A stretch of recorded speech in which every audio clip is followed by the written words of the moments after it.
премьер-министр Армении, который поставил себе задачу до начала избирательной кампании полностью подчинить себе Армянскую апостольскую церковь. Почему это надо ему? Потому что церковь это является альтернативной системой доставки информации. То есть все эти деревни или деревенские избиратели, которые живут в деревнях, они слушают эти естественные каналы, это не секрет. В основном слушают, доходит только государственный телеканал, называется общественный телеканал, но это не общественный телеканал, это провластный телеканал. А армянская церковь является как бы альтернативным источником информации. И нет никаких гарантий, что во время избирательной кампании священники в частых беседах и так далее, они могут просто в своих разговорах сказать, как бы они не хотели видеть во власти Армении.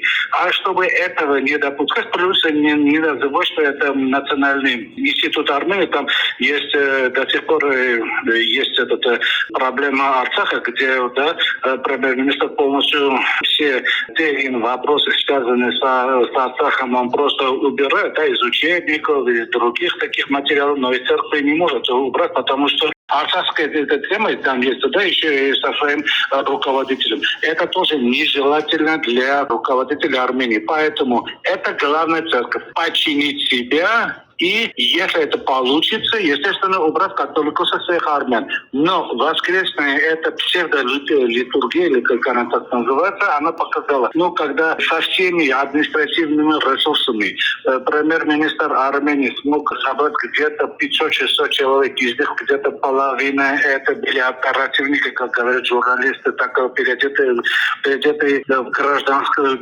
одежду или службы его охраны, также были некоторые члены, кстати, его партии, не все, кстати, не все депутаты, не все руководители даже своим гражданского договора. И люди, которых привезли, даже там одна женщина выступала и сказала, что она вообще из Гюмри. Это показало, что со всей административный ресурс смог собрать всего 500-600 человек, где-то половина подчиненная, а половина так смогли провести. Самый главный фактор, который мы из этого можем извлечь, это то, что есть много сторонников, кстати, премьер-министр, есть много сторонников оппозиции, но улицы как фактор действия в Армении, она больше не существует. Потому что улица, которая приветствовала при приходе к власти премьер-министра Армении, вчера она показала, что ее просто не существует. Кстати, она не существует и для оппозиции. Конечно, во время оппозиционного митинга просто чуть больше человек. Говорят, президентам 15 тысяч, 20 тысяч, 10 тысяч, разные цифры. Но недовольных действием премьер-министра много. Но фактор улицы в Армении больше не существует. Это можем констатировать. Это даже иметь в виду и руководители страны, это руководящая партия и оппозиционные силы. 27 октября там исполняется очередная годовщина прихода немецкого католикоса к власти. И вчерашние действия должны были бы стать первым шагом к исключению католикоса от церкви. Когда он во время премьер-министр выступал в парламенте, он говорил, что он отлучил католикоса и так далее. Теперь он не имеет никакого сана.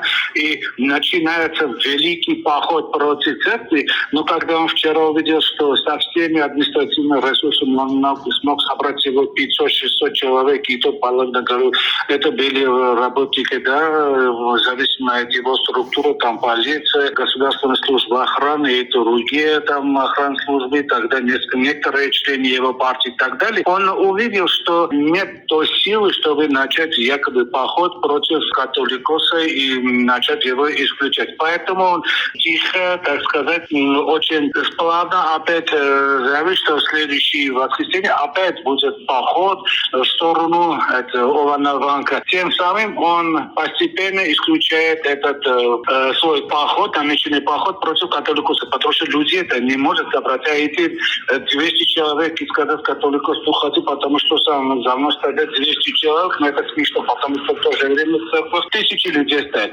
Но это не значит, что он откажется от своего плана, потому что он перед ним стоит этот план. Любой ценой починить себе церковь, но у него это не получается. Поэтому он, возможно, не так уж много церковнослужители, которые отлучены и могут создать так называемый катек, так называемого, да, армянского там церкви, да, властной церкви.